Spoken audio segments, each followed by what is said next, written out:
ঈদের ছুটিতে গ্রামে গিয়ে দেখি আমাদের সেই ঘাটে কিন্তু ভাঙা ডিঙিটা এখনো আছে। তো সকাল সকাল মা বলল কিছু মাছ আছে, জালে বেঁধে আছে, তো যে ওগুলো ছাড়িয়ে নিয়ে আয়। তো আমি আর এই যে আমার ভাইস্তা, তো আমরা যাচ্ছি সে মাছগুলো ছাড়ানোর জন্য। তো আমাদের ছোট্ট খাল বাড়ির সামনে, এখানে কিন্তু প্রচুর পরিমাণে মাছ আছে, যে নদীর মাছগুলো এখান থেকে যায়।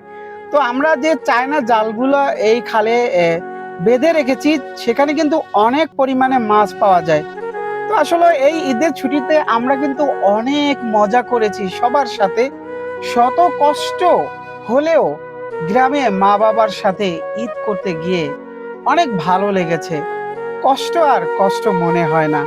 তো যারা ঈদের ছুটিতে গ্রামে গিয়েছেন, সবাইকে অসংখ্য ধন্যবাদ। যাদের মা বাবা আছে তাদের জন্য সবাই দোয়া করবেন, যাদের নাই তাদের জন্য দোয়া করবেন। পৃথিবীতে সবচেয়ে বড় নিয়ামত হলো মা বাবা।